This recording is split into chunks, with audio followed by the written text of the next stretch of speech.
Ego, Slendy, Ego, Slendy, ayy. Hit it out the park. Hit him with a strike. From the national anthem to the bottom of the night. I've been Slendy, Ego, Slendy, Ego, Slendy, Ego, Slendy, ayy. You already know what's up. What's that? Another home run. But you know the job ain't done till we hold that trophy up. Hey. What's up, everybody? Welcome to episode 456 of the Talking Friars podcast and YouTube show. Ben Fadden with you here. It is August 27th, 2023, and the offseason cannot get here soon enough. Right when I thought, this season it was going to be like, I hope that this season's going to last forever. That's what it felt like at the beginning of the year. And now as we sit here in August, it's like, this season can't end soon enough. This was embarrassing. What happened with the Padres here against the Milwaukee Brewers was embarrassing. The Brewers are not one of the best teams in baseball. They're a good baseball team. They're over 500, well over 500. But they're also playing in the NL Central. They're not the Braves. They're not the Dodgers. And even if they were, this would still be embarrassing. Because there was a lot of things that happened in this series that weren't because of what the Brewers did. It was because the Padres looked like a little league team at times. Luis Campusano throwing a ball way past Manny at third base when there's no batter standing in the right-handed batter's box to shield him or anything like that and make it harder on him, just throws it away. Then you have today where Michael Wacha literally turns into Waka, just walking everyone. 4 guys in a row for the first time in his career, just couldn't throw strikes. Then you have Steven Wilson come into the game, and he doesn't do a whole lot better. And then when he does throw strikes, obviously it gets hit. And then Nick Martinez wasn't much better either. And then when the Padres were given a couple runs by the Milwaukee Brewers, wild pitches, Tatis, I think, got on after that. And then 3 consecutive outs. Soto popped out, Manny popped out, and Bogaerts grounded out. I mean, that's one of the stories of this Padres season. The big guys not coming through when they need to come through. And as I said on my post-game reaction, Manny slamming his helmet and smashing his bat up against the Gatorade cooler multiple times. That's how Padres fans feel. I think that's how a lot of Padres fans have felt for months now.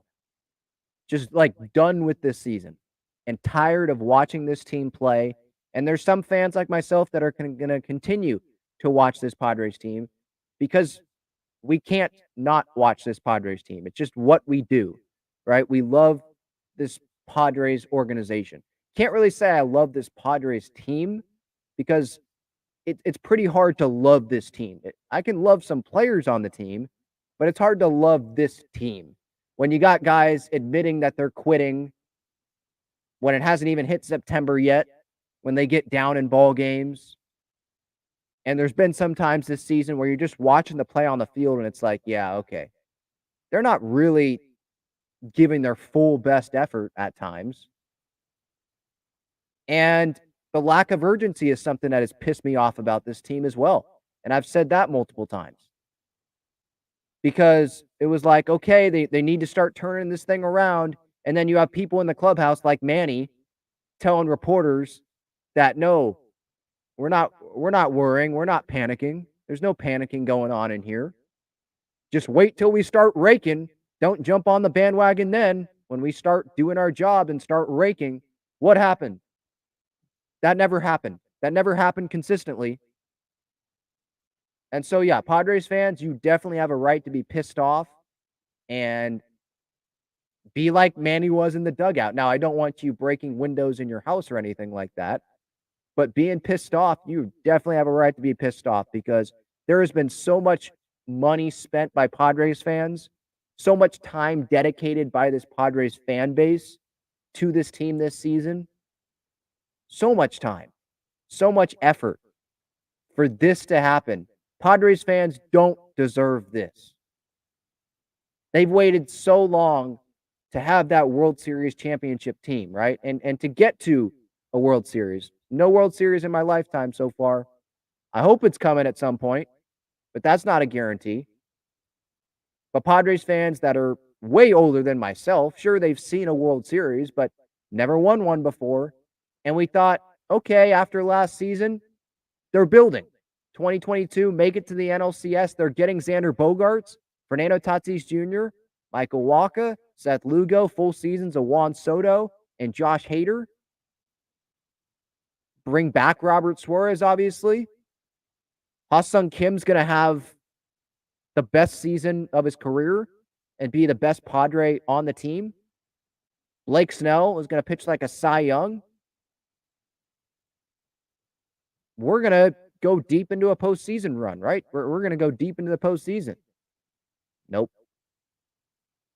Just disappointment. Feels like all season long for a Padres fan base that doesn't deserve this. And so, yeah, it sucks. It absolutely sucks. I mean, 6-20 in one-run games. They had a lead in the series finale against the Brewers, and they just give the game to Milwaukee. I mean, that's really what happened. 4 walks in a row by Michael Wacha. 4 walks in a row. And then Tellez pinch hits, 2 RBI double down the right field line. Another bases loaded walk. Just terrible. Looked like they could be in the Little League World Series instead of on a Major League Baseball field, is how some of these guys played in this series. And how some of these guys have played during this season. You're going to make mistakes. I'm not saying every team's I'm not saying that the Padres should have been expected to make no mistakes. But this is embarrassing. It's almost like I don't believe what I'm seeing. But if you've watched the team every single day, no, you believe what you're watching. And it's painful to keep watching it, but it's just what I do. It's just what we do. We just watch the team. And we listen to the games on the radio if we can't watch the game, or we go on the MLB app and we pay attention to what's happening if we're not able to watch or listen to the game. It's just who we are. It's what we do. So we're not going to stop. But those that aren't, the diehard fans, the Padres have lost those fans. Why go to another game this year? There's no point. Why go to another game? Unless you're getting a Tatis bobblehead or you're getting a Padre hat on Thursday. Why? Why go? And it sucks for someone like Peter Seidler, right? Who spent so much money, and he's a Padres fan just like all of us are. And he was expecting the Padres to build on this 2022 season last year, and was hoping that was going to be even better this season. And this is what happens. And you could say part of it's on Peter Seidler, because he's the one that keeps employing AJ Preller and saying AJ is excellent. So yeah, I'm going to blame Peter Seidler a little bit. But I mean, most of it's on the players, the guys that are making more money than we will ever see in our lifetime. Most of it is on AJ Preller and the players. I don't know if you guys saw, but there was a fan in Milwaukee today that I guess posted a video on social media, and they made their thoughts well known about what they think of AJ Preller and do they think Bob Melvin should be fired. Here is the audio of that, because I think this is how many Padres fans feel. AJ, if anybody needs to go, it's you, not Bob. This is on you. Short and simple. This is on you. I don't totally agree that it's all on AJ, but part of it definitely is on AJ. More of it's on AJ than on Peter Seidler, because AJ's the one that's supposed to know way more about baseball than Peter Seidler is, right? A lot of it's obviously on the players. I'm not just going to sit here and blame only AJ. Manny has to be better. He has a 780 OPS. That's not what the Padres paid for when they gave him that big extension, when Peter Seidler gave him that big extension.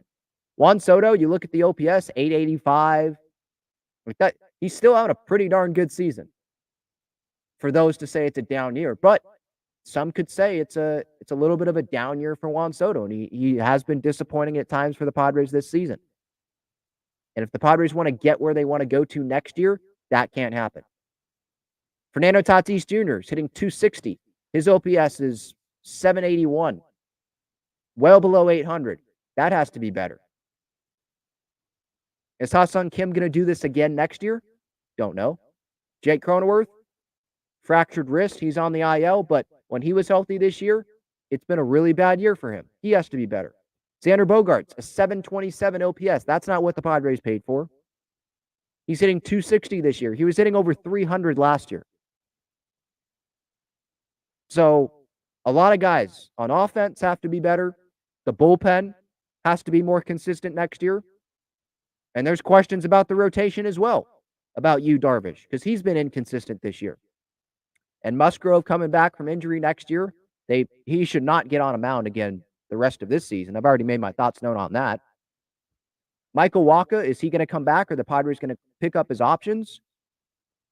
He does have an injury history. Seth Lugo, is he going to end up going to free agency and go somewhere else, and the Padres have to replace those innings somehow?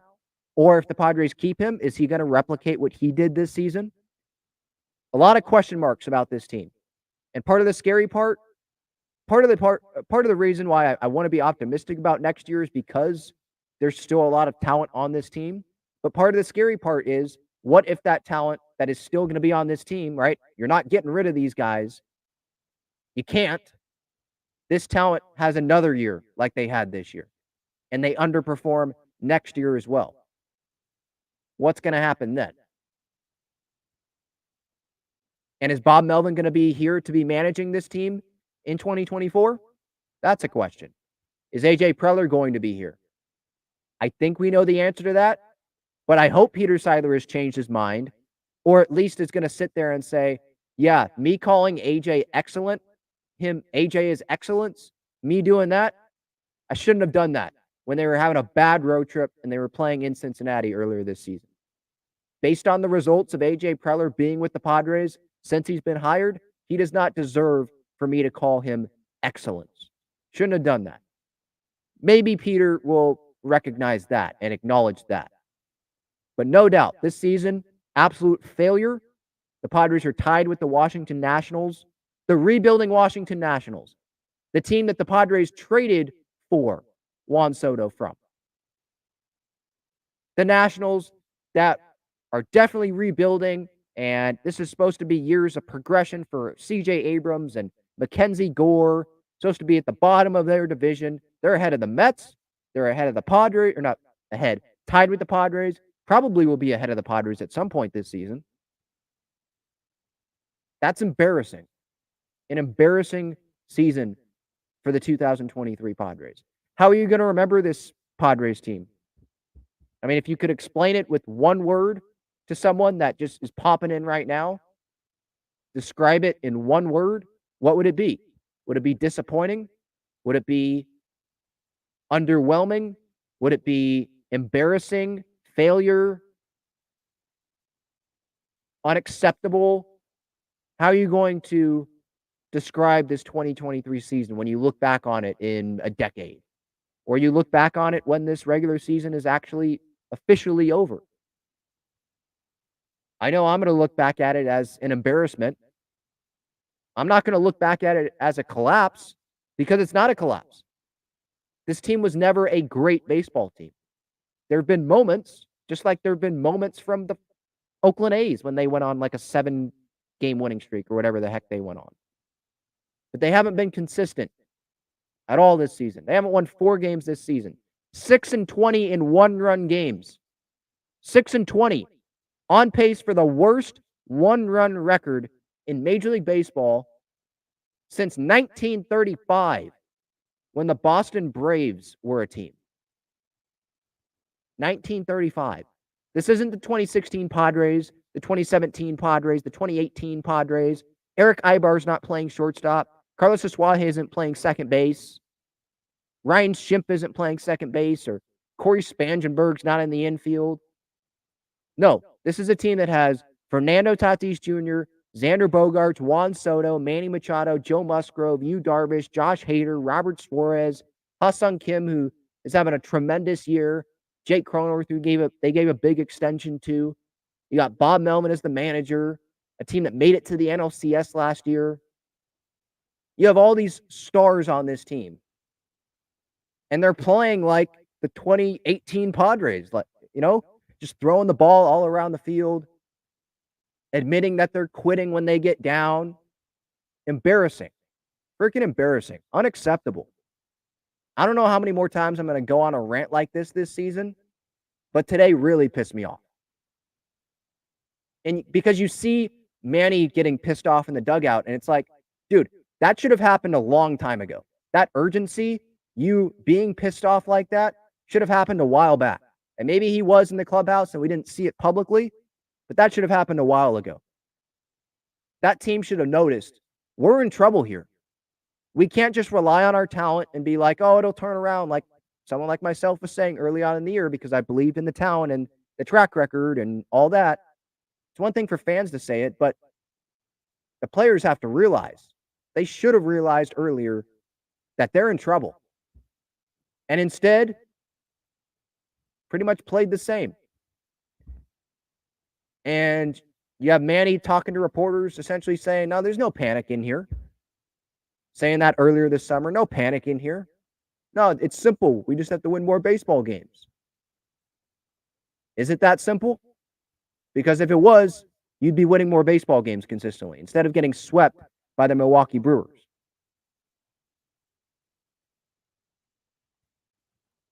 I don't know. I think that's all I have to say about just what happened in today's game, what happened just this weekend. I can hit on what happened individually in these games, but yeah, those are just my thoughts that I just had in my head and wanted to get off my chest. So there we go. I see Carter. He is in the stream here. What's up, man? What's up? Thanks for having me. Yep. What you got?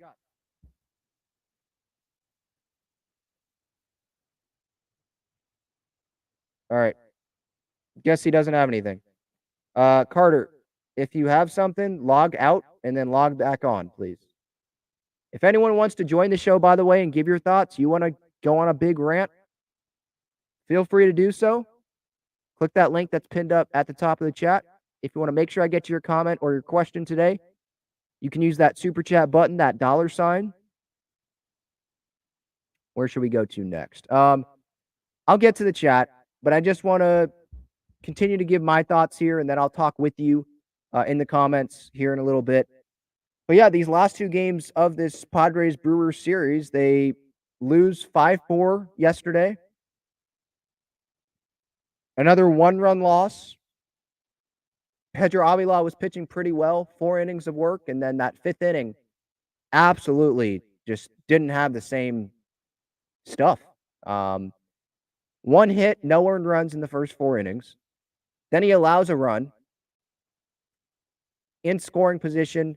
1 runner in scoring position through the first 4 innings. And then in the 5th inning, he gave up 4 hits and walked just 1 guy. Obviously, the hits were the issue there. What if, like I said on my reaction yesterday after the game, what if balls down the line ended up being foul instead of fair? What would have happened there? What if Campy would have made the terrible throw to third when there's no one blocking him in the right-handed batter's box? But that's what this season is, too. Just a bunch of what ifs. Almost. Garrett Cooper almost tied the game with a home run. Almost. Not good enough. The almost aren't good enough. It was one thing in April when that was happening, one thing in May when that was happening, and I could sit there and say, oh, they'll turn it around. I believe in the track record. They're close.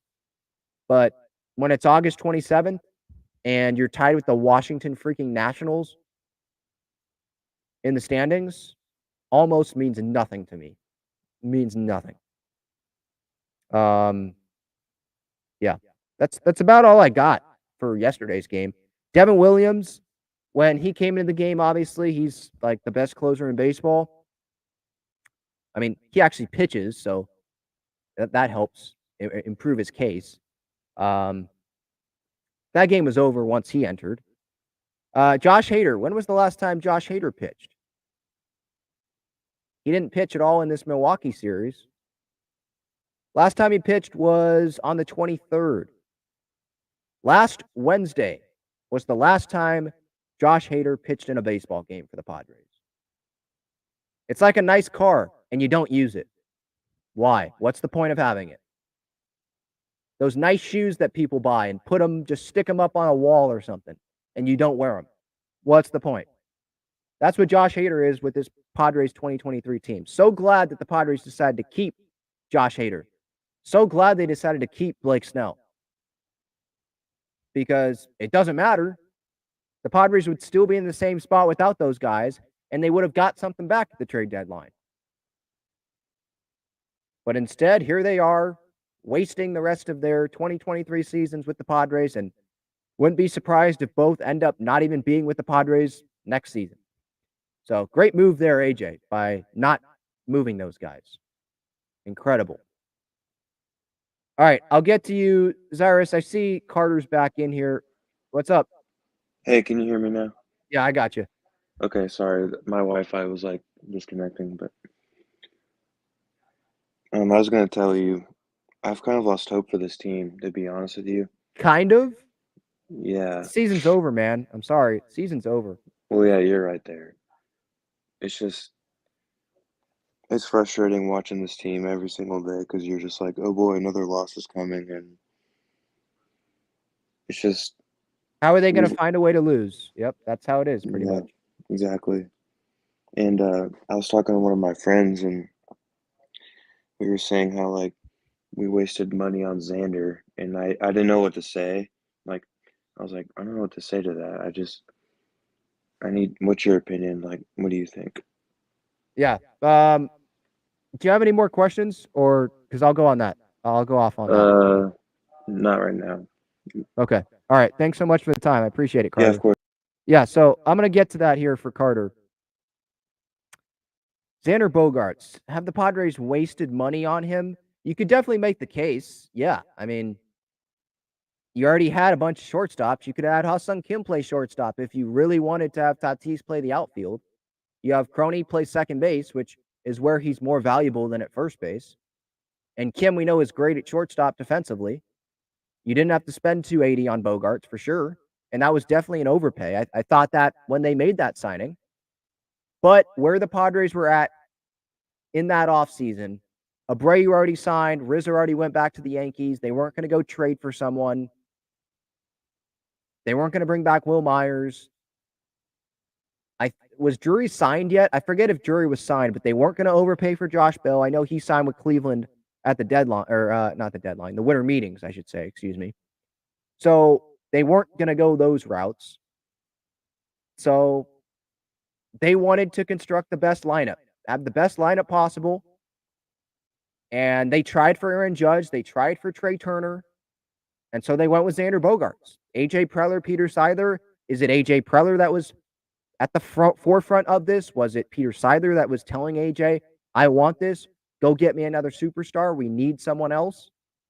Don't know who it was. Was it 50-50? I doubt it. It's usually never 50-50. It's probably, the GM or the owner they have a stronger feel on one of these big time moves. And so it happens that way.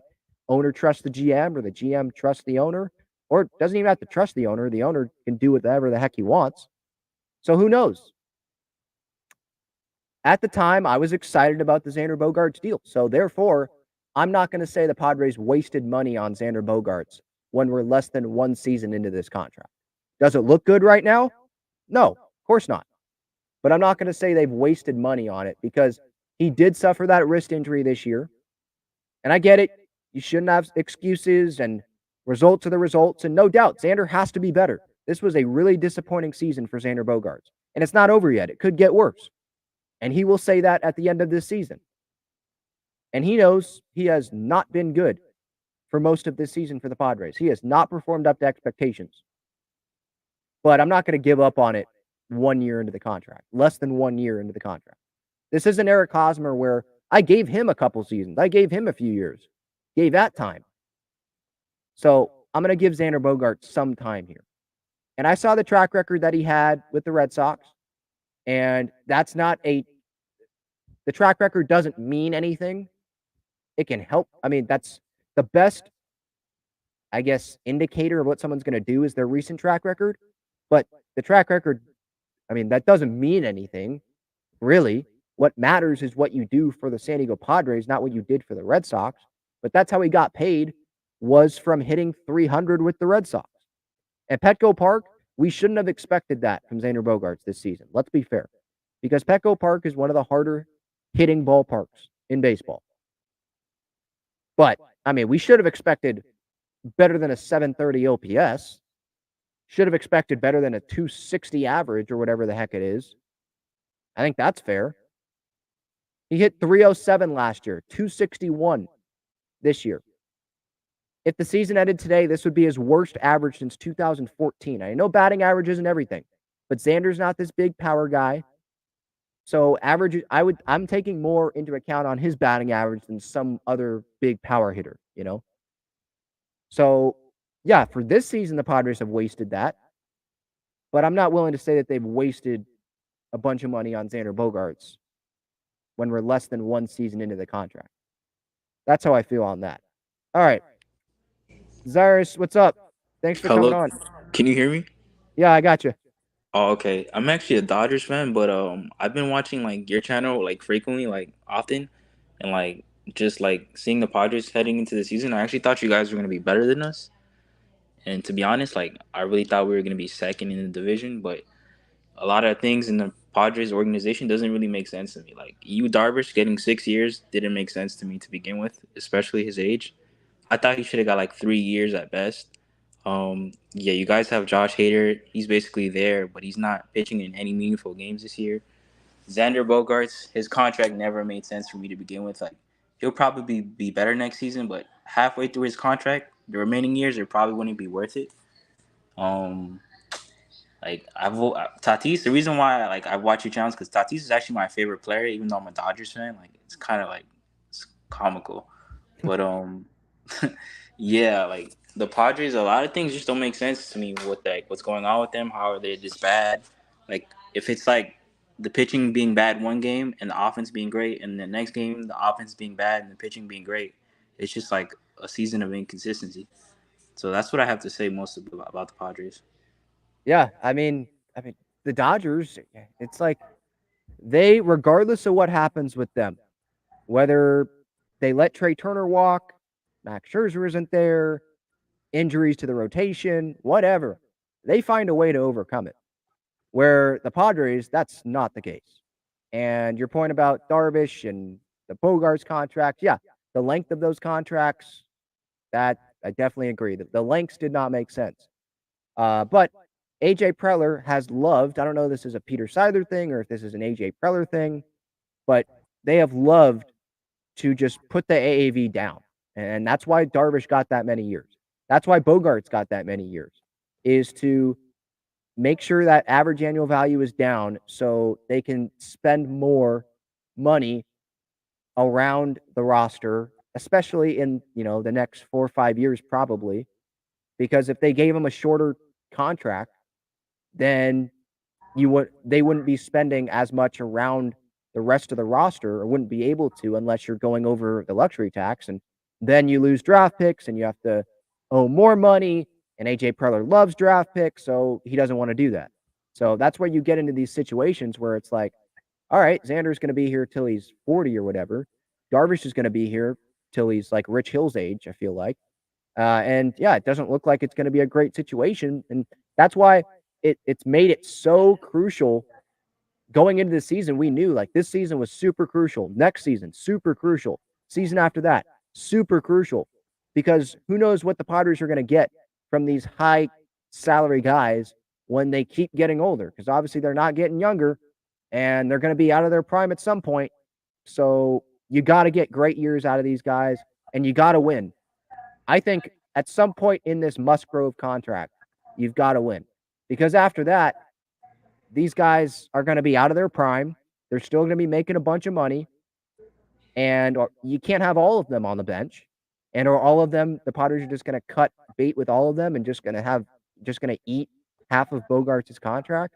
I don't see that happening. Yeah, So, I would say like Musgrove and Hassan Kim, they're definitely like the most competitive like players on the team so far that I've seen from the Padres. They actually like show up and they play really hard. They're probably the most consistent performers as well. Like if you had to like judge like the best players on the Padres this year, those two would be at like top 4, like maybe most likely. Hassan Kim would probably be number 1. Him and Blake Yeah. Snell. Yep. And Josh Hader's been really good when he has pitched. Yeah, Hader as well. What value? He just doesn't have enough value for this Padres team. I thought they should have traded him before the trade deadline. He's just sitting there. He pitches once a week.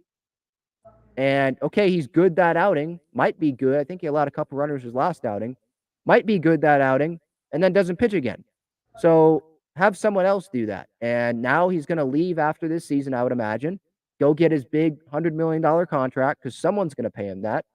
And the Padres just wasted a year of Josh Hader's prime, and they could have got something back for it. They could have got something back for Blake Snell, and they decided not to. I don't know if that was based on just one series sweeping the Rangers, and now they felt like, oh, we can't do that. But it's like they just kept believing in this Padres team, just like I believed in this Padres team at the beginning of the year. But at some point, I switched there and then stopped believing, and it was like, or maybe I was believing, but it was like, well, my hope here, my belief, it's going down, and it keeps going down, and it keeps going down, and now there's nothing left. But the Padres, through the deadline, they continue to have that belief. They continue to have that hope. And Peter Seidler, he's a very optimistic guy, and I understand why. But it's been optimistic and hopeful to a fault this season, for sure. Yeah, for the Padres, I'd say like when I noticed them starting to like really make moves is when they traded for guys like Darvish, Snell. I noticed like from there I thought like they would be a really serious team. Like I just noticed the little moves, all of them just added up when they traded for Soto. Like I was like, wow, and then they get Tatis back. I really thought they were gonna be like a really, really dangerous team. Like I've been noticing them for like a couple of years. Like they've been building up and building up and building up little by little. But yeah, I don't know. They just seem to like just not have. They don't play for one another. They don't have the consistencies in their bats, runners in scoring position. Like I don't know. They're just never able to get that key hit. That's what's also killed them in a lot of games this year. Yeah, it's stuff that the Dodgers are able to do well, that they've been able to do well consistently for the last decade, and the Padres haven't been able to do that. So, yeah.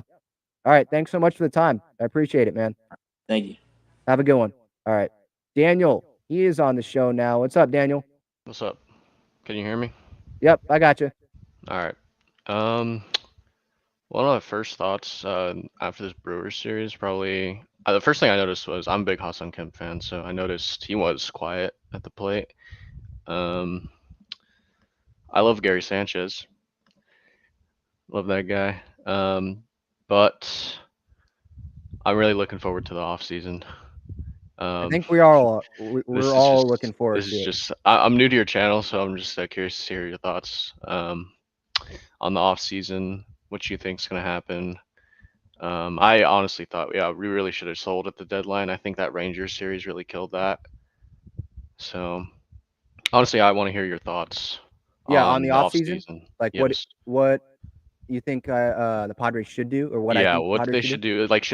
Obviously there's some organizational depth that really needs to get noticed and changed, I think. Right. So I'm just curious what your thoughts are. Yeah, thanks for that. Yeah, I'll keep you on here just if you have any follow-ups. But yeah, this off season, I think the problem is they already have a high payroll going into the off season, and Manny's going to be here. Bogaerts is going to be here. Soto, we think, is going to be here. I don't see them trading him because they're a worse team if Juan Soto's not on the roster, and they're going to try to go win next year. Cronenworth's here.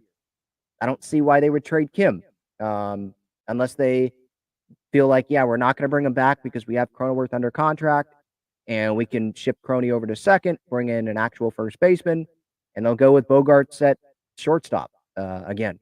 And then they'll have Merrill come up at some point. I don't know. But most of these guys, most of the offense, they're here. They're locked up, or they have a pretty firm grab on a starting job. And so what really has to happen is you look at the guys that are currently starting that aren't under contract next year, really. I mean, it's You look at the DH spot. How can you get someone that can be reliable, consistent, and actually be a power bat there? The catching position. Gary Sanchez, a free agent at the end of the year. Do you believe in what he has shown you to bring him back? And if he wants to be back, how much money are you going to pay him so that he wants to be back, continue being with the Padres? Like the guys that you think that they'd want to bring back because of their years, like maybe Lugo, maybe Waka, maybe Snell, maybe Sanchez. It's not going to cost a cheap amount of money, to bring those guys back, and you're just bringing those guys back to what? Like this team is a non-postseason team, and you're just bringing those guys back, and you expect that to drastically change things. There are some guys that have had some really good seasons this year that we probably shouldn't expect them to have that identical season next year. Don't know if that would be smart to expect that out of. But then at the same time, I think we should expect some of these stars to have better years next year. But yeah, I know I'm rambling, but to your question, I would find a way to improve the DH spot, improve the offense somehow. But I think a lot of it comes with guys that are currently on the roster having to be better. And I wish I had a more entertaining or more smart answer than that. But that's just the situation that the Padres have put themselves in, is they have pretty much all of their offense under contract, and they're going to be on the roster next year. So those guys just have to be better. I'm sure that there's going to be a lot of film being watched in the offseason. I'm sure the front office is going to be looking over a lot of analytics and stuff like that and seeing how these guys can improve, because they're going to be on the team, whether we like it or not. Yeah, I agree with you. Am I missing anything? What would you do? No, I think you're spot on there. I agree with everything you said. Can't think of anything else right now. The biggest point is the star guys just being better. It's really like when you said like you can't really make a smarter answer, it's because there is no really smarter answer, I feel. Yeah. Like the star guys really just got to step up. That's the reality of it. Yeah, it's really just been a disappointing year, unfortunately.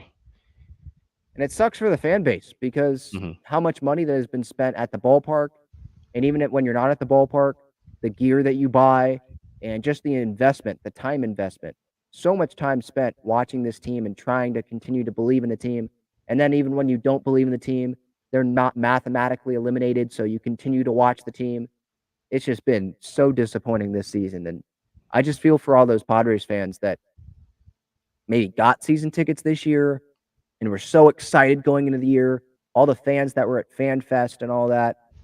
And for this to happen, sellouts. It's so many sellouts. And it's like, this fan base just doesn't deserve it. It's not like we've had a bunch of winning seasons to celebrate, or had a World Series championship last year or a couple years ago or ever in the franchise's history, where it's like, okay, well, disappointing year, whatever. At least we can look back on that moment. I mean, last year's postseason run, it was cool, and the Dodgers series was cool, but it hasn't been erased. But it's almost like Padres fans are going to be forgetting about that because of the sting that's left on this season in those matchups against the Dodgers and the Kershaw meme, and then the last series at Petco where they got demolished and Mookie hit that grand slam, and Suarez, not being able to throw strikes and just giving the Dodgers runs when they had a lead there. So yeah, a lot of painful moments this season for sure.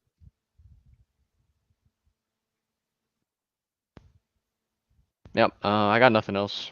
All right. Thank you so much, Daniel. Thanks for the time. Appreciate it. Time. Thanks for the support. All right. Yeah. Just disappointing. I mean, I don't know how many times I've said the word disappointing already in this show, or the word frustrating, but I probably said it a ton. I see there's over 300 comments in the chat, so I'm obviously not going to be able to get to everyone. So make sure to use that super chat button. It supports the channel as well, so I appreciate anyone that does that. And it makes sure that I get to your comment. It guarantees that I will get to your comment, get to your question, separates it into a different category with the rest of the chat. And if you can't do that, you can't leave a super chat, I definitely understand. And I try to get through some of the regular comments as well. Just a reminder, you can use that code Talking Friars, $20 off your order. Don't know why you'd want to go to a Padres game, but maybe another sporting event. You can use that code there or save it for next year. BreakingT.com, some great San Diego sports swag. Aztecs, Wave, a Wave team that's actually going to be a postseason team for San Diego. It looks like, I hope, this season. Give San Diego sports fans something to be really happy about. Great San Diego sports stuff there with Breaking T. And same thing with Foco, with Padres collectibles and bracelets and straw hats and some great bobbleheads that they have. If you can't go get bobbleheads at Petco Park, there's some pretty cool ones there at Foco. So click that link in the description for that as well. Okay, quick break, and then I'm gonna get to the Jake Cronenworth thing real quick. Check out Gaglione Bros' famous cheesesteaks and garlic fries on Friars Road. You can visit their website, gaglionebros.com, for their entire menu and enjoy their cheesesteaks and fries at Petco Park and Snapdragon Stadium as well. All right. So, just by the way, I'll probably be here as long as you guys are going to continue to be here. I have more people tuning in than usual, so I'm here to talk with you, Padres fans. This is like a vent session. I don't want to feel like I'm talking at you, or I don't want you to feel like I'm talking at you. So I'll definitely get to the chat here. But the Jake Cronenworth news happened over this weekend during this series. 10-day IL, fractured right wrist. And Bob Melvin said that he's not going to need surgery, but I don't know if we 100% know for sure that he's not going to need surgery. Right now he's in a cast. He's going to be in a cast for 2 to 4 weeks. So if there's no surgery needed, I guess that's good news. But yeah, Jake Cronenworth's 2023 season is over, just like the Padres season is unofficially over. Jake, I love him. Him and Musgrove, my two favorite Padres. But it has been a really disappointing season for Jake. I think he's filled in pretty well defensively at first base. It had to be tough on him moving from second base and being like the full-time first baseman. But I believe that he could do it, and I thought that he filled in pretty well. But look at his offensive numbers this season. It's unacceptable. When you get a big contract like that, 7-year deal, I think it was, 7 or 8 years, I think 7 years, $80 million, you got to perform better than this. A 1.3 WAR, that's it. You look at his baseball reference WAR last year was 4.1, not even close to what it was this year. 4.8 in 2021. So, I mean, he had a better baseball reference WAR in 2020 in 54 games than he had all of this season. 127 games this season for Jake, a 1.3 WAR. 54 games in 2020, a 1.6 WAR. It's just really terrible for Jake standards. I think he'd probably say that as well. Less than 50 runs driven in, less than 60 runs scored, 229 average, only 10 home runs, 93 OPS plus, 7% below league average. League average is 100. His OPS 689, not even at 700. On base percentage just above 300. He's got to get back to being Jake Cronenworth. Line drives all season long. Use the opposite field all season long. Don't take till midseason to adjust that. At least that's what I was seeing this season from Jake. And maybe Bogaerts ends up being moved to first base and Kim plays short and Crony can go back to play second. And maybe that'll be the best defensive alignment next year. Or maybe Crony will continue to play first and they just maybe solve the DH situation and go get someone else externally. I don't know. But Jake's going to be here. He's not getting traded.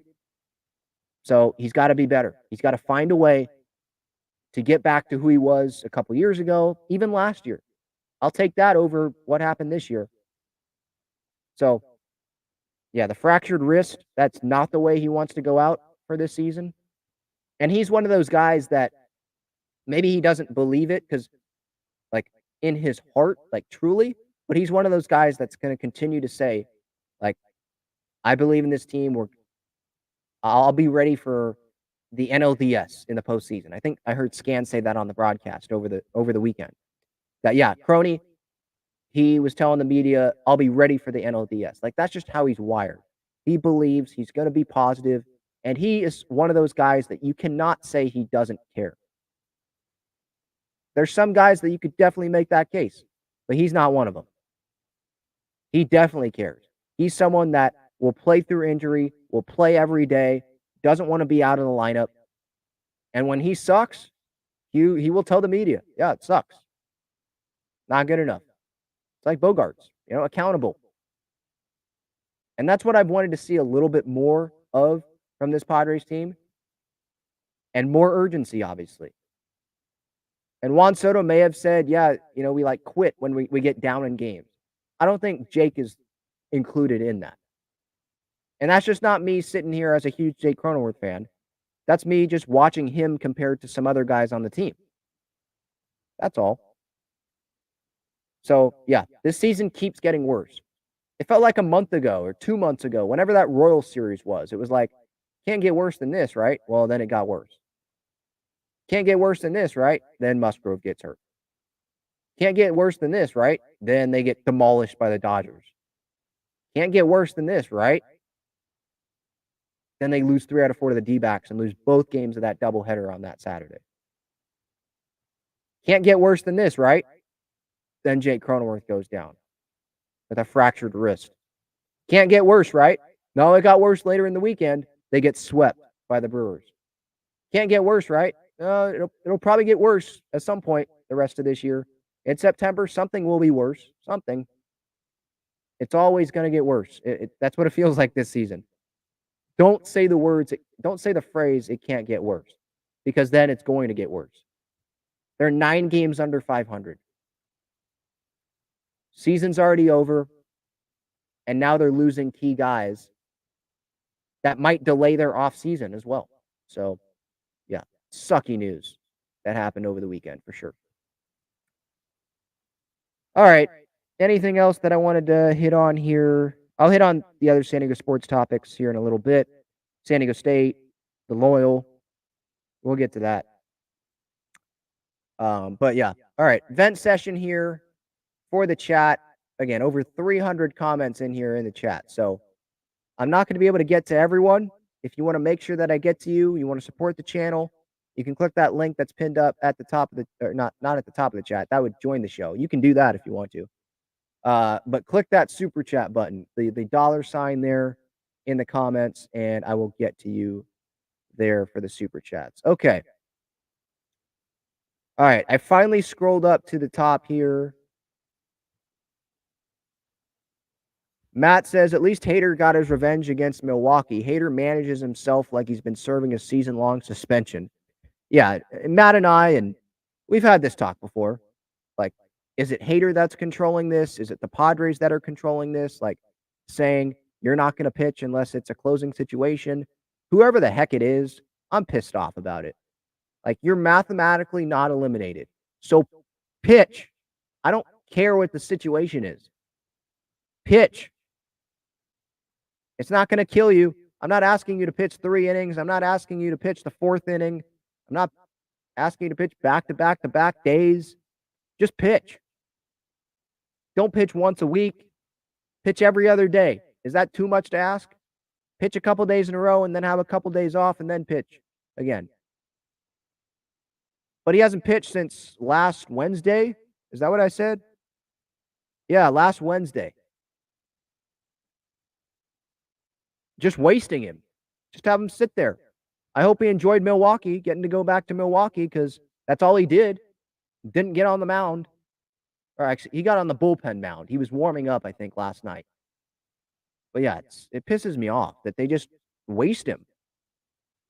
So glad they decided to keep him at the deadline. So glad because of that. Oh my gosh. I hope AJ's smiling when he sees him just sitting there in the bullpen every day.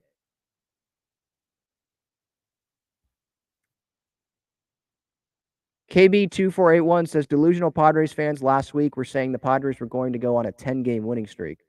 Don't know who said that because, yeah, those people probably were delusional. And is there anyone in the Padres fan base that believes this team's going to go 24-8? Kevin Acee put that in his daily newsletter. about if the D-backs go like 2 games over 500 the rest of the way, which is definitely possible because they have not been playing good baseball. And if the Padres go 24-8, they might not even still get into the postseason. No one believes that because they haven't won 4 games in a row this season. Will they get to 80 wins this season? No. I don't think so. They'd have to play pretty well, wouldn't they? I don't know the math on that, but they'd have to play pretty well. They have 61 wins right now.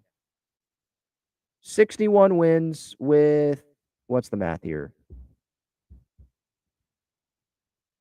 With 31 games to go. They're not going to play 600 baseball. No way. Neil says the volleyball from Castaway would be a better Wilson than Steven. Yeah, I guess I didn't really hit on today's game. I kind of did, but not like fully. Today sucked, obviously. If you watched it, you know. Michael Wacha couldn't throw freaking strikes in that 1 inning. 4 walks in a row. And then Steven Wilson comes in the game. And there's some times where he's pumping fastballs right down the middle. I'd rather have him do that than what he did in part of his appearance. What inning was this? 5th? Or 6th? 6th inning, I think. Yeah, Wilson comes in, immediately walks a guy. So now the bases are loaded. Then Tyrone Taylor gets pinch hit for Rowdy Tellez comes in. And he leaves the ball over the middle of the plate, which was inevitable. It was going to happen. And then it's 4-4. Intensity walk, Yelich. Contreras gets a pop-up, which, by the way, almost was dropped because the communication was off from Fadden and Tatis. And then he walks Carlos Santana. It was a walking parade. Just, you get a base. You get a base. You get a run. You get a run. You get a run. That's what it was today between Wacha and Wilson. It was like we were watching a Little League game where guys could not throw strikes. And then yesterday with Campy throwing a ball way off of third base, not even close to Manny, it's like you're watching Little Leaguers play. So it pisses you off. Like I've said on my pregame thoughts and probably on my postgame reactions and probably on this show already, like I'm probably numb to this. Like I'm not going to have my whole day ruined because of a Padres loss because we should probably expect it by now. But those are like regular losses. Days like this, it's like, come on. They're finding new ways to lose. So again, I don't know if I'm going to be on this on a rant like this the rest of the year. Because I'm just getting it off my chest now, and then I'm going to be probably numb to it and probably just laugh at it the rest of the year, to be honest, because what's left to do. But yeah, today really got me pissed off. Like is it that hard to throw strikes? Is it really that hard? I get it's the big leagues, but is it really that hard? Maddie says, kudos to you. The other Padres streamers won't even stream anymore. I think they are, but maybe it's just a different time that they're doing it at. But we're all going through it. It's not just me. I take pride in being there every day. Like I have other jobs. I have another job. So I think next weekend I might not be doing it as consistently because I'm going to be super busy. But I'm still going to have something out there. And it might not be an hour long. It might just be a couple-minute video, but something will be out there because I want to still be there for Padres fans. Just because it's rough, I'm not going to sit here and not do anything. I'm still going to show up. That's just who I am. I'm still going to show up. Even when the team pisses you off, I'm still going to show up. Like, I love this team. I love this fan base too much. Might not love some of the players on the team, especially this season, but I love this too much to not do it just because things are going bad, like really bad.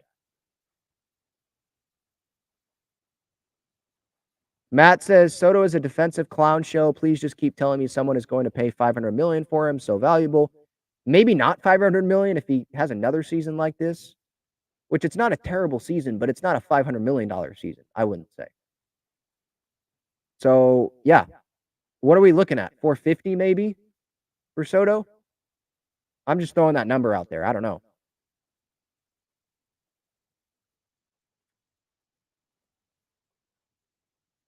KB2481 says, Manny is all show. He don't give a damn about a city.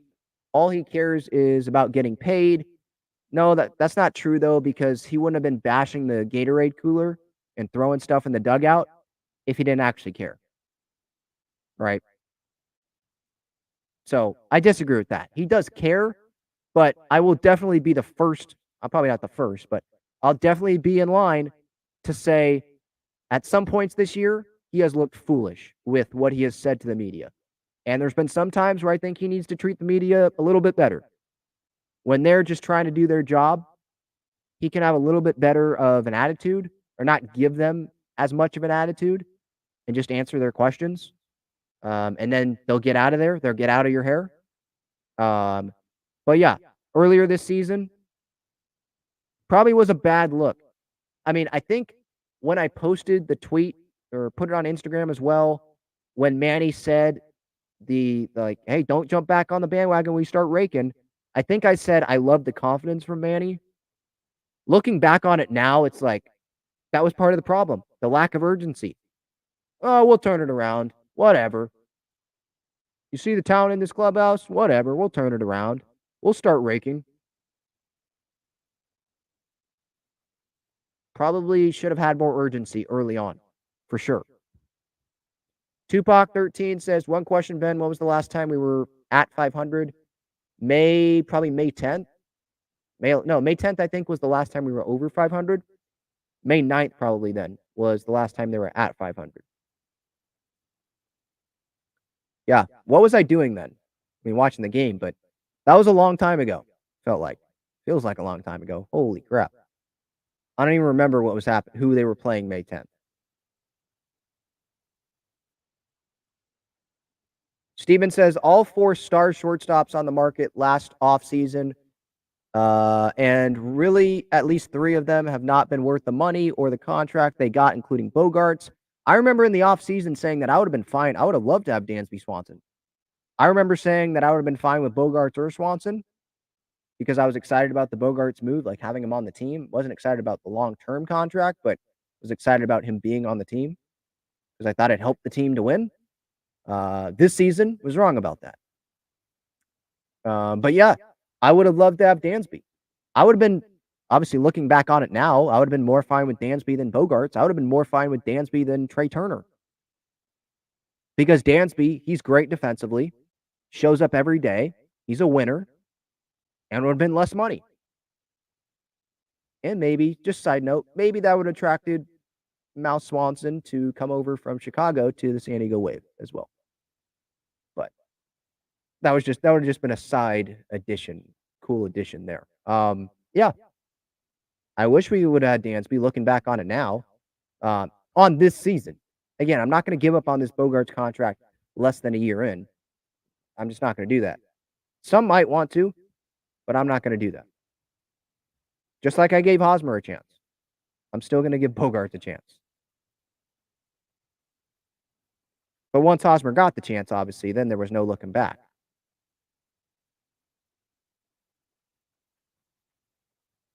No. KB2421, I'll mute you, actually. We're not turning into Dodger fans. That's not what's going to happen here. Molokai says it's all on Seidler and Preller. It's not, though. You're going to give no blame to the people that are actually standing in the batter's box, the people that are actually making $20, $30 million a year. You're going to put no blame on those guys. You're going to say it's all on the guy that's just supplying the money. I get you saying it's on Preller for sure. But no blame on the players? Come on. Some of it's on the players.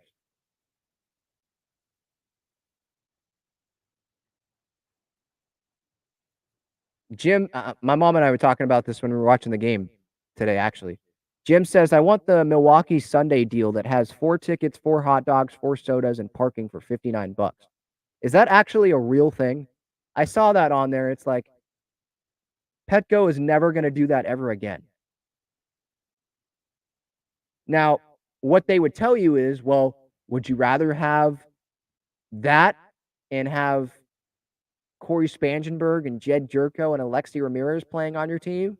Or would you rather have the big price tickets and a lot of food, the price increase on the food, the price increase on tickets and parking and all that? Would you rather have that and get to see Tatis, Manny, and Bogaerts and Soto for the next decade? Maybe not Soto, but you get my point. And what I would reply to that is, yes, I'd rather see that, but them actually like playing up to their level of expectation. Because if they're not, then give us the $59 ticket like Milwaukee has. And Milwaukee fans are getting that, and they're getting a winning team. Maybe the Padres should, and I get it's business and they're trying to make money and all that, but maybe they should follow Milwaukee's path. At least in the month of September, give that deal to Padres fans. Because what is the reason for Padres fans to show up for this team in September? What is the reason? So, yeah, you should make fan-friendly deals. For sure. Nancy with the super chat. Thank you so much. I appreciate that. Moves to the front of the line here. It's time to move Tatis back to shortstop. He's our best. Put Bogaerts in the outfield. Have Soto DH. Bring back Profar. He can actually make a catch. Okay. Bogaerts playing the outfield. Has he ever played the outfield before? I can get behind him moving to first or moving to second, but that's different than him being in the outfield. And does Bogaerts have the best arm to play the outfield? Does he have the best range to play the outfield? No. Tatis, is he playing Gold Glove outfield? Yeah. It's already been proven here this season that he can work in the outfield. Why would they move Bogaerts to the outfield? That doesn't make sense. Soto DHing? I mean, maybe you DH him more next year, but I still would like to see a better solution because then who are you putting in left field? Is Jackson Merrill playing left field? Like, that's what they're going to do? If that's the case, is that the best thing to do?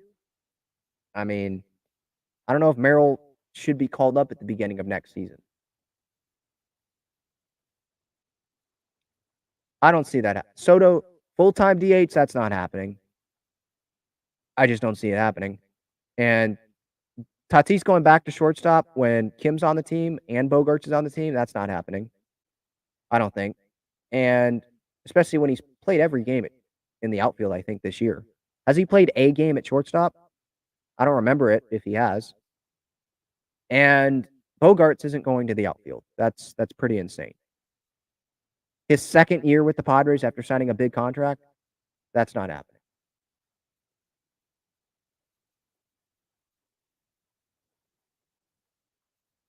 David says, HSK is having a good year. Great for him, not tremendous. Let's not get carried away. Well, if you look at Baseball Reference WAR, no, in baseball, he's having one of the best seasons in all of Major League Baseball. Let me look at the WAR leaders in baseball this season.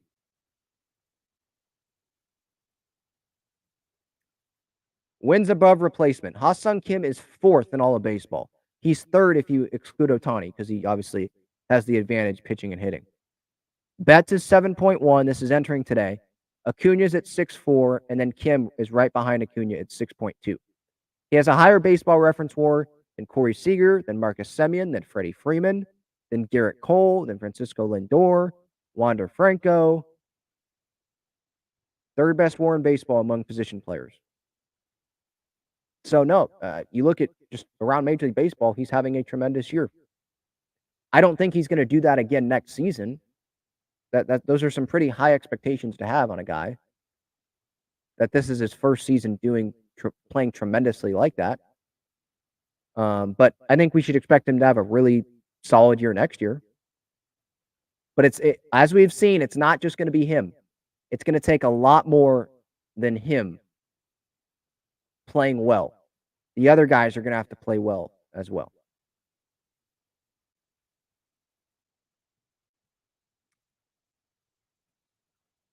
Pat says, why do they do all that dancing when they win one game. Yeah, that's just how they are. Soto and Tatis have their dances. And, when someone gets on second base doing their celebration, that kind of gets old for me too. That might sound like old man talk and get off my lawn, but sorry, dude. When you're down, you're what are they now? 9 games under? 9 games under 500. You're not making the postseason. Should you really be celebrating a double? Come on.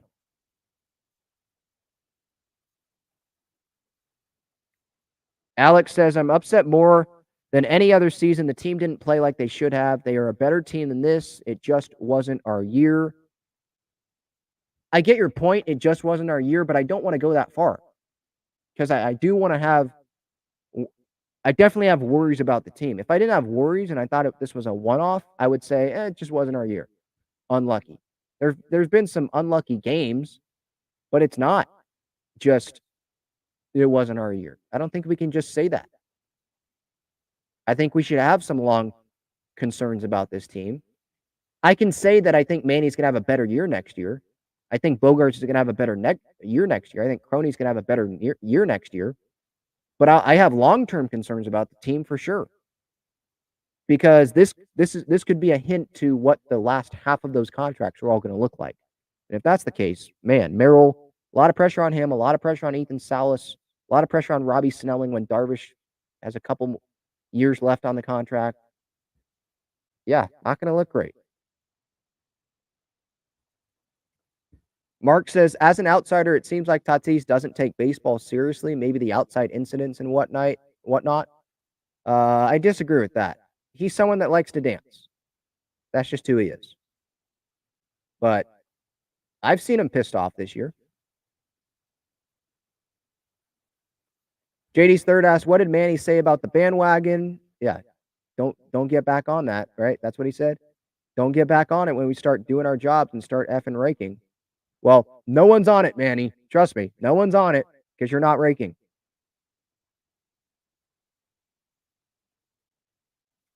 Yeah, Omar. Yep, that's what Manny said. Just win baseball games. That's all we have to do. It's not.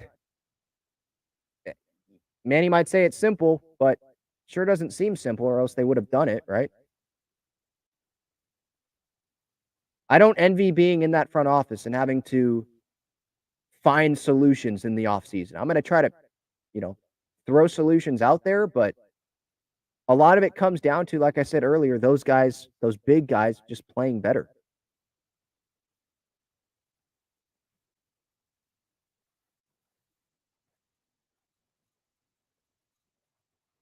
Continuing to go through the chat here.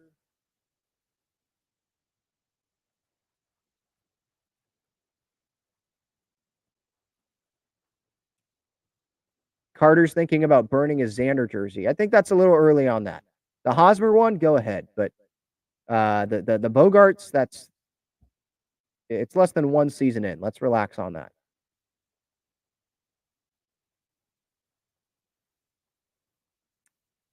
Dylan says Xander can turn it around, just not under this coaching staff. Why do hitters come here and consistently underperform? Well, part of it's the ballpark. I think that's a fact. And then after that, they underperform for some reason. I don't know why. Do they try to do too much because they're coming over to a new team? Do they press? Because I don't think that they just forget how to hit. Bogaerts just forgot how to hit. He forgot how to have power, any power.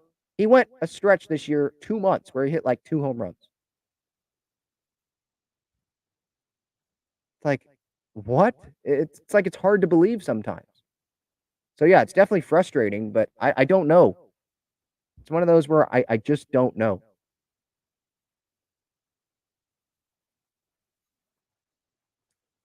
Oh, yeah, Gil. Yeah, just wait till Pomerantz gets back.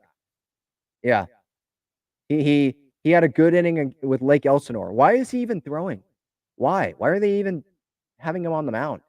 What's the point in that? I don't understand that. CBS 121 says all the extensions look terrible now. I'm not going to say all the extensions. Manny's looks terrible, and it's less than 1 year. I'm not going to say that. Cronenworth, he has been declining. So if you want to say that, go ahead, but I'm not going to say that. I'm still not going to say that yet. A Musgrove extension, that looks terrible. I'm not going to say that. The Suarez one, I don't want to give up on that, but I don't blame you. It's kind of like Crony. I don't blame you if you already think that.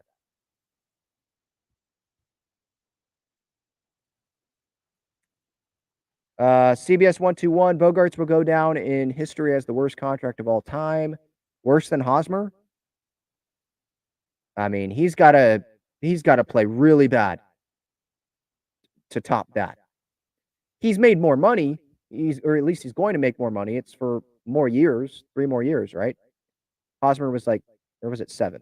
7 for 144 or 8 for 144, whatever it was.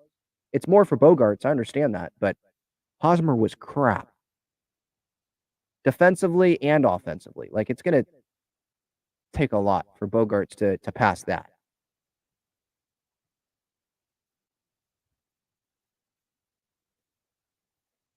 JD's third asks, do you know what Bogaerts splits are in Boston, home and away?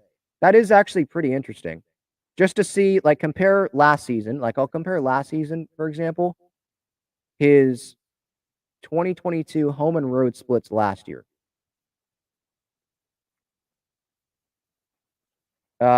Okay, I'll just go with average. At home last year, 317, 297 on the road.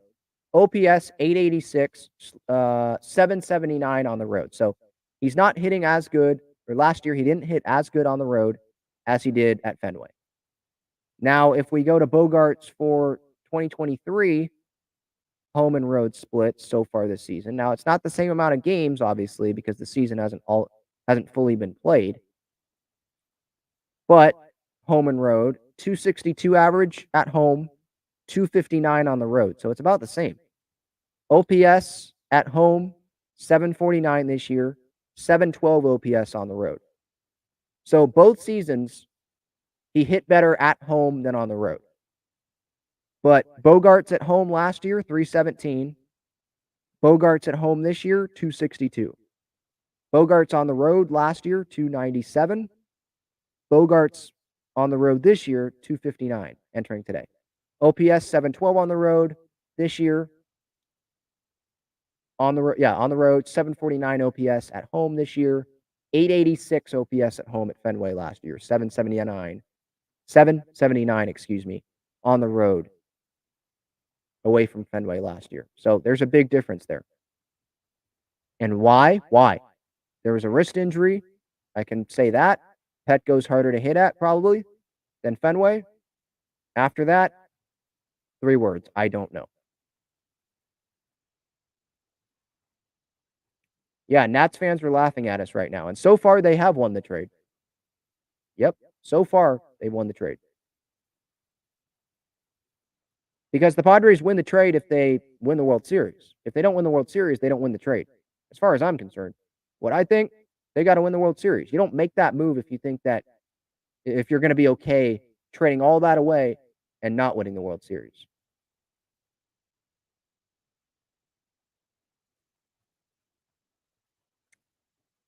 All right, continuing to go through the chat here. Again, over 300 comments, so I'm not going to be able to get to everyone. Just scrolling down and seeing if there's anything that stands out to me. Austin says, this is truly one of the most embarrassing series of the year. Holy crap, pretty much. Yep. Yeah, you get swept and you look like a Little League team while you're doing it.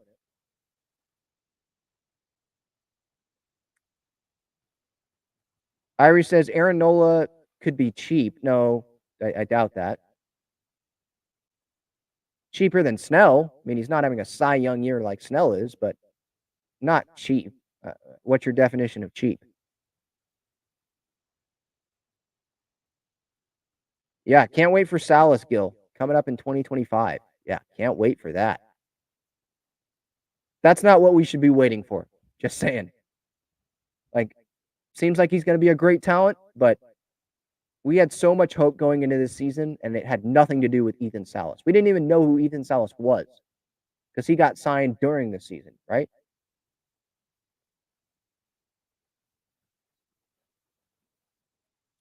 No chance Nick Martinez gets $16 million for the club option. No. What's his Nick Martinez contract? He has a player option, I assume, right?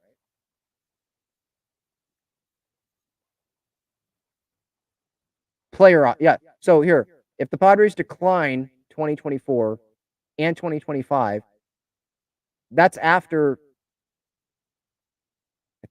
I think that's after this season. If they decline those club options, then Martinez, those get converted into player options. $8 million.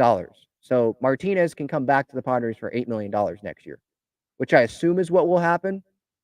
So the Padres will get to pay him half of what, because maybe another team will pay him more than $8 million, but he hasn't had a really good season. This is not the season you go out to the free agent market.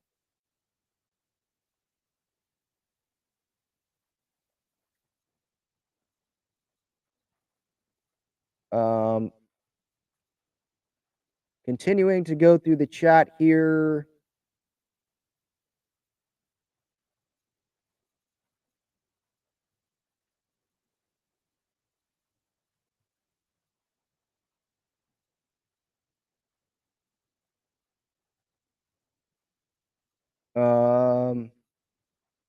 A lot of you guys are just interacting amongst yourselves. So, and I love that, but it's taken me a while.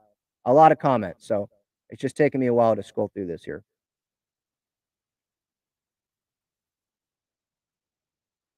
Kenneth says, why be amazed? Dodgers will win NOS 10 out of the last 11 seasons. Well, we're amazed because of what happened going into the season. Like, Dodgers got worse on paper, Padres got better. They just beat the Dodgers in the NLDS last year. So it was like, oh, this is the Padres' time. If there was a year to go win it, this is the year. And they have continued to play well, even by getting worse on paper going into the season. And the Padres have vastly underperformed.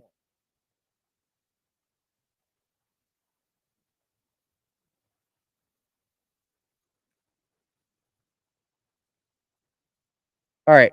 Before my laptop dies, I want to get to some other San Diego sports stuff. So the San Diego State Aztecs, hey, they were one of the San Diego teams that were able to win over the weekend here. They beat Ohio 20-13, their first game of their football season. Wasn't great attendance, but I'm not surprised by that. I mean, they were playing a team from the MAC. It's not Ohio State they were playing. And the game was at 4 o'clock. And Snapdragon, there's not a lot of shade there. So it's not surprising that the attendance, it was like, what, maybe half of the stadium was filled? And if you were watching that game on FS1, there was a ton of empty seats on, I think it was the east side of the stadium, because that's where there's no shade. Not surprising. But student section was pretty filled up there, at least for part of the game. And it was a positive win, I thought, from San Diego State, because they were able to finish. Sometimes last year, they weren't able to finish games, but they were able to do that here. They got 3 interceptions. They led 10-6 at halftime. Jalen Maiden to Mark Redmond. I feel like we're going to see that a lot this year. Saw that twice yesterday in that win. And Ryan Lindley, new Aztecs offensive coordinator, he mentioned that. I forget who he mentioned that to, but going into this game before this season, I think he mentioned it to the Union Tribune, that they're going to create some spots for Mark Redmond to be open and where he's going to get opportunities. And they did that yesterday. Now, will they be able to do that against UCLA or Oregon State or Boise State or Air Force? That's obviously a question. And that's going to be something that will be answered here in the coming weeks. That remains to be seen. But from what I saw yesterday, Jake Browning, the kicker, good performance. And they were able to take advantage of some of Ohio's mistakes, the interceptions, the missed field goal that they had that went wide left. And I do want to be fair, though, to Ohio. They had their backup quarterback in, I think, in the second quarter. So that takes a little bit away from the Aztecs win, for me at least. But they did what they were supposed to do. They won the game. That's all that matters. I'm not going to overreact and be like, Mountain West champs, here we come. Not going to do that, because it is just one game. And what I care about more is what the Aztecs do, not even next weekend against Idaho State at Snapdragon, but what do they do against UCLA? What do they do against Oregon State? What do they do against Boise State? What do they do against Air Force? And those are all consecutive games, by the way. That's 4 consecutive weeks or 4 consecutive games. I think 4 consecutive weeks. UCLA, Oregon State, Boise State, Air Force. I think that's going to be tough. That's going to be a real test for this Aztecs team. So what is their record going to be out of that? That's what I care about more. And that's when I'll proclaim, like, okay, maybe Mountain West champs coming for the regular season. We'll see what happens here. For me, it was like, okay, it was a good win. Saw some encouraging things, like Maiden to Redmond. Like, that was obviously a big takeaway. Like, that could be something that we see a lot of this season. And they got what they should have got done. So, good win for the Aztecs. And then the Loyal, obviously with the announcement, obviously last week, that San Diego Loyal, it's going to be their last season. Unfortunately, I was hoping that maybe they'd return for 2024 at least. I know the MLS team coming in 2025, but I think the Loyal, part of it is they wanted to give the employees like some time here to find another position instead of 2024 being that last year, and maybe some front office positions are already being filled with the MLS club, because maybe some Loyal employees want to go over to the MLS club. Maybe some don't because of the hard feelings there, and I definitely don't blame those people that don't want to do that. And again, it just sucks. But I think that's part of the reason why the Loyal ended up folding here at the end of, they're going to, at the end of this season. But the watch party in San Diego looked tremendous. A lot of support there. And San Diego Loyal were able to get a good 3-2 win on the road against Rio Grande Valley. 3-2, Tumi Mashabon, he scored twice. He had the game winner in the 77th minute. A really good crosser for, I think, Mashabon's first goal by Bodley. And then the first goal was from Ronaldo Damas. And then obviously Mashabon coming in, good pass, and then gets it in pretty late in the match. And I think if they can see that, if Loyal fans can see that performance from Loyal the rest of this season, and they're not going to get that every match, but if they can find a way to keep playing like this and get a top 4 finish, they get to host a postseason game, that will be really cool, because Loyal fans deserve it. And I hope that they can end San Diego Loyal as a club on a good note. Are they going to go win the championship? Obviously, we don't know. And based on standings, there are better teams in the league than Loyal. But the Loyal have been playing better, and that's encouraging. Koki Vegas made some good stops in this match, and hopefully they can use this like really as a rallying cry. And there's probably motivation for the players themselves as well. Like, well, they're not going to be on this club next year because the club's not going to be a thing. So they're playing for their next job. So there's motivation there. But there's some guys that are from the area, so there's probably motivation there as well. Like, let's go win it for these fans. Let's go win it for Andrew Vasiliadis, for Landon Donovan, for the head coach, for the coaching staff, for all the employees that spend so much time in working for this club, trying to make this club better. Let's go do this for them. Let's go do it for San Diego. Let's make this something that's really memorable. So hopefully that's a motivation for this team.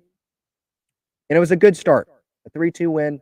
It was a good start to this post-announcement stretch here, the end of the season, post-announcement of where Andrew Vasiliadis at Torero Stadium in the stands announced over the last week, that this is going to be the last year of San Diego Loyal after they explored a bunch of different options. So unfortunate news that happened there, but it was cool to see them get the win. And now they're 11-7-7, 5th place in the USL West, Western Conference. And so we'll see if they can get a top 4 spot and be able to host a playoff game. If you missed it, the San Diego Wave, I did already talk about this, so you can go watch the video on the YouTube channel, Talking Friars. Just look it up, go to playlists, look up San Diego Wave, and it'll be there, my reaction to this match. But just real quickly, San Diego Wave knocked off Orlando Pride, huge road win.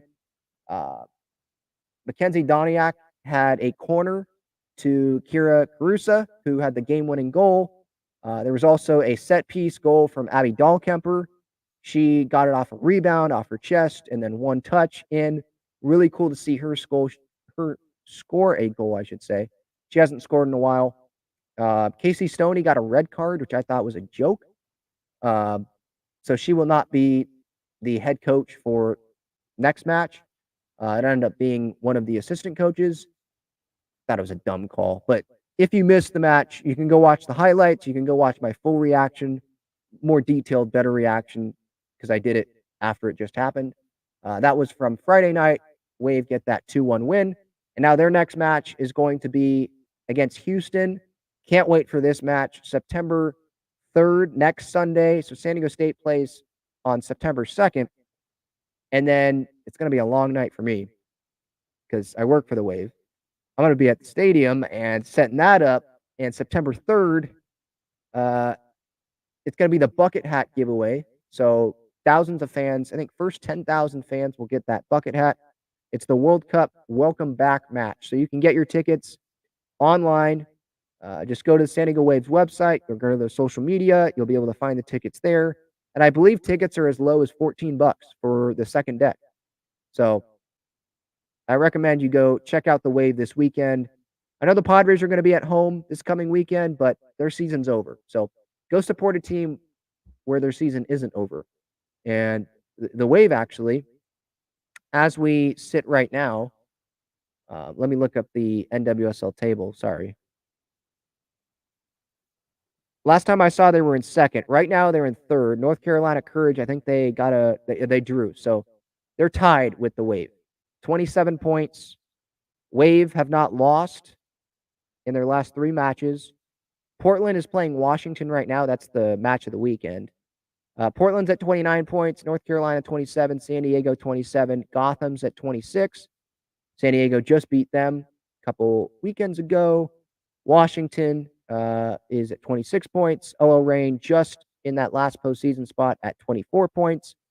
So by the end of the weekend, I mean, the Wave could be lower than third. But as I'm talking, that's where they're at right now. They are in a postseason spot. And the NWSL Championship game, just a reminder, that is going to be in San Diego at Snapdragon Stadium as well, regardless of who is playing in it, November 11th. So I think the tickets are on sale for that. So you can just look up NWSL Championship game tickets and it'll probably show up there. Can't wait for that. And then the U.S. Women's National Team, they're going to be playing in late October, a friendly at Snapdragon Stadium, which was on my list of events I want to see in San Diego in sports. Because we've gotten some pretty cool ones, but the U.S. Women's National Team, that was at the top of my list. So I cannot wait for that. That's going to be, is that the biggest event in Snapdragon Stadium history? Probably the NWSL Championship game is going to be, because it's literally the championship game for the entire league. But the U.S. Women's National Team coming, that's going to be huge. I think that's bigger than, I know it's a friendly, but shouldn't that be bigger than the U.S. Men's National Team coming? Because they didn't play like Pulisic and all those players. They played their B team. So should we really put that at the top? Should we put Man United at the top when they played Wrexham? When Man United was sending their best players to Houston, they didn't even show up. Should we put that at the top? Should we put Loyal against Borussia Dortmund when second half it was a bunch of subs playing? I don't know. I think the NWSL Championship game would be number 1 for Snapdragon, unless I'm forgetting something. And the U.S. Women's National Team friendly would probably be close right next to the Wave playoff game from last year at home against Chicago. Those are the events I'd probably put up there. Probably none of the football events so far. Maybe SDSU, UCLA. We'll see how San Diego State plays leading up to that. But that's another regular season game. Because the Arizona, the first event at Snapdragon, I mean, it was a blowout. All right. I'm going to get back to the chat after this from Underdog Fantasy. I want to tell you about the best and easiest way to play fantasy sports. It's Underdog Fantasy. They have great pick'em games and best ball tournaments. In pickup games, just pick higher or lower on 2 to 5 players' stats, and you can win up to 20 times your money in a single night. You can go cross-team, cross-league, and even cross-sport. Best ball, revolves around the draft, which is what every fan loves the most about fantasy, and it eliminates the hassle of having to manage your roster all season long, resulting in a fun and easy fantasy product. How does it work exactly? You enter a contest where you participate in a snake draft against other users. That lineup that you drafted competes against every other draft in the entire contest. The better the combined performance of your team, the more money you win. After your lineup is all played, Underdog will take the best performing players and automatically set them as your starting lineup. That's it. No waivers, no trades, no worrying about who to start or sit. After you complete your draft, your part is done. Underdog Fantasy offers best ball in a variety of ways, including daily contests, weekly contests, playoff contests, and season-long contests. You can either enter into these and compete against thousands of other entrants for huge prizes, or, if you'd like, you can enter into a private draft with friends and family to compete for a smaller prize pool.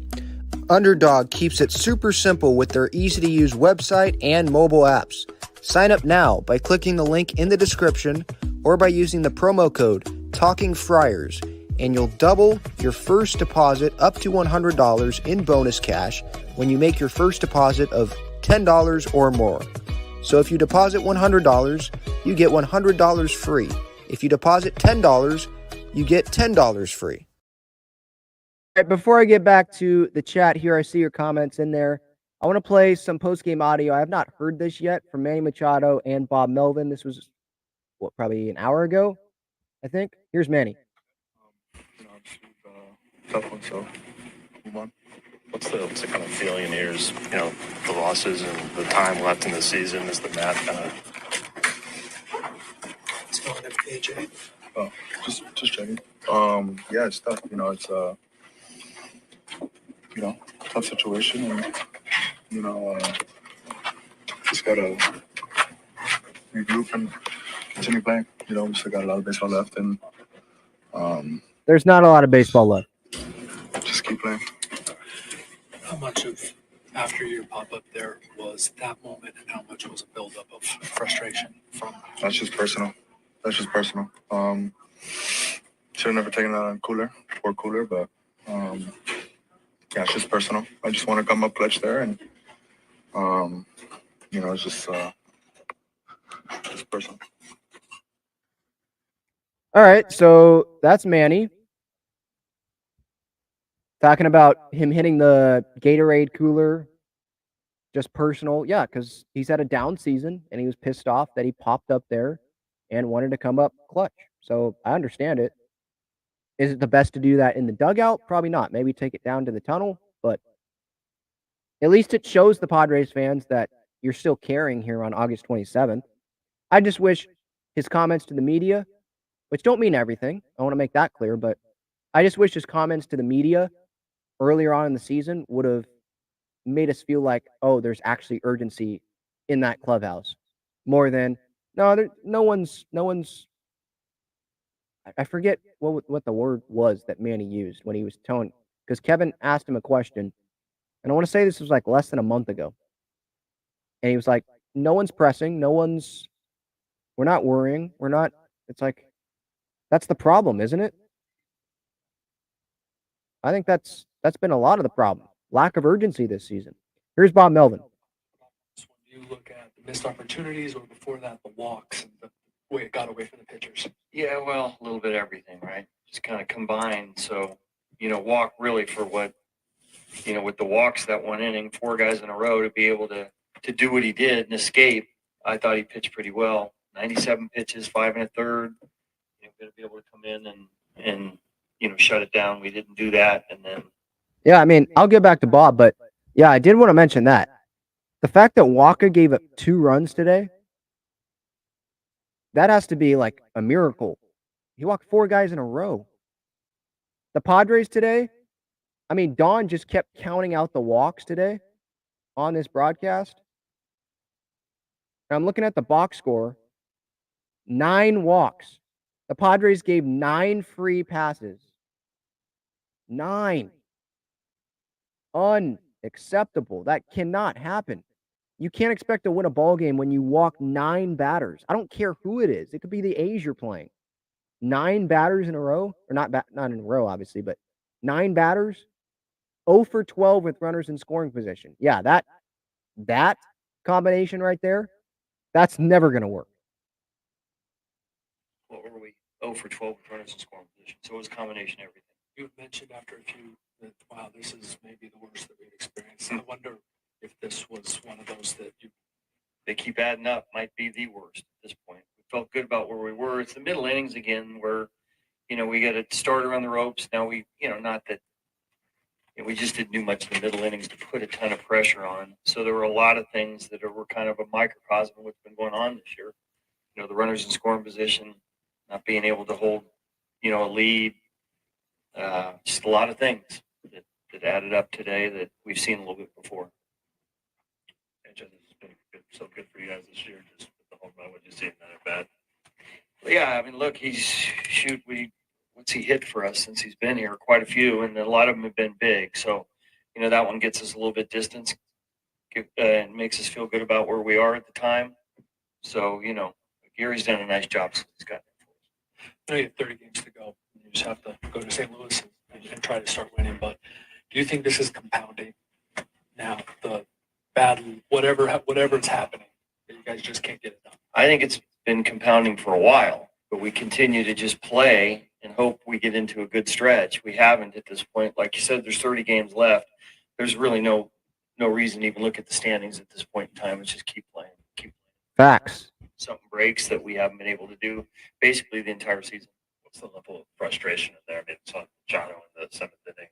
Dugout, but how are the guys? Yeah, very frustrated. Everybody is.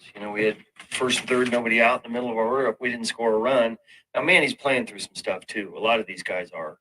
Whether it's workloads, whether it's Manny's been playing with his elbow. So yeah, everybody's frustrated. The way these games have been played, we ought to be frustrated. All right, so there's Bomo. He's right about the standings. Yeah, there's no point in looking at the standings. When you're tied with the Washington Nationals, a rebuilding team, in the wild card standings, there's no point in looking at the standings. There was no point in looking at the standings a week ago. If you're under 500, there's no point in looking at in a wild card standings. Why? What is the point in looking at them? I mean, I can look at them, but I'm talking about like the players, the team. They've got to just do their best at trying to win every game. Just go 1-0 today. That's what they got to do. But yeah, there's no point. Just look at the gap. Chicago, half game up on that. So they got the second wild card spot right now. Philly has the first. Arizona has the final wild card spot. Cincinnati, 1.5 games back. San Francisco, 2 games back. Miami, 3 games back. If you're Miami, okay, you can look at it. But the Padres, there's a 5-game gap between them and Miami.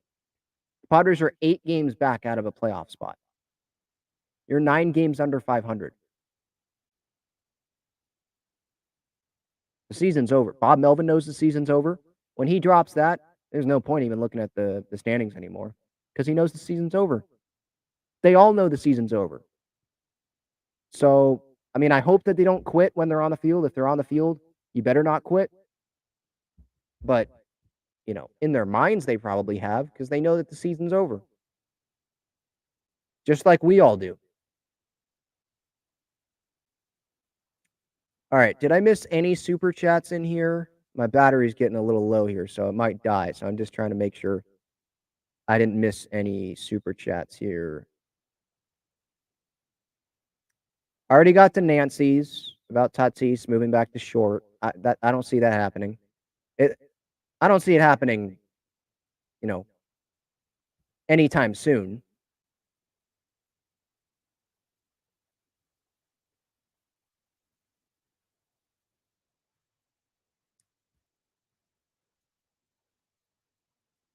A lot of comments in here. I appreciate everyone that has tuned into this show. A lot of comments. This is probably the most comments I've had in a while.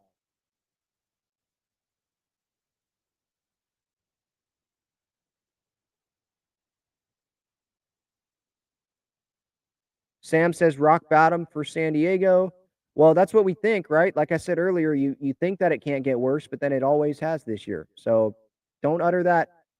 Don't say it could get worse because it's going to then. I've seen some people saying no one cares about the loyal. Well, guess what? Then just don't watch. Log off and don't watch.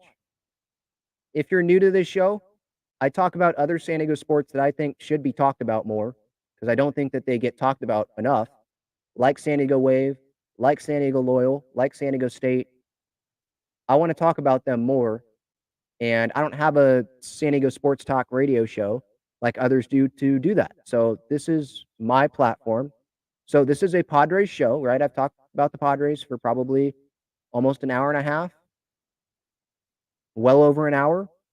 And so I take the time, usually like the end of the show, last like 10 minutes of the show, somewhere around there before I go to the last comments and talk about other San Diego sports when it's relevant, when something happened. It's not like I'm going to go out of my way to talk about them when something's not happening.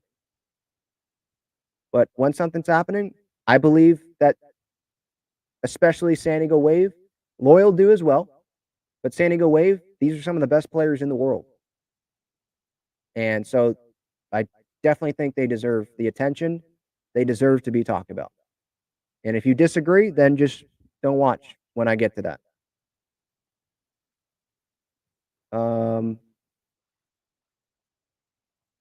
Any more comments?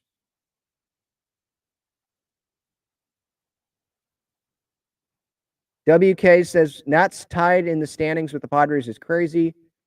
It is, and it's not. Like, it is because, yeah, going into the year, like all the superstar talent on this team and the Nationals rebuilding, we wouldn't have thought that the team that Juan Soto was traded from would be tied with the team that got Juan Soto the next season, right? But if you've been watching the games and you've seen the Nationals, watch how they played recently, and I'm not super surprised by it. It's just embarrassing, obviously, based on the expectations of both teams going into the year, for sure. All right, that's going to do it. Talking Friars episode 456. Again, thank you all for the support. Thank you, everyone that is tuned in live on YouTube, or you're watching this on replay on YouTube, or you stayed all the way here on the podcast platforms. I appreciate all the support. Yes, Rudy, I already did talk about the Aztecs. I'll have a video clip up on that on the YouTube channel here later today. So just have the notifications on for the YouTube channel.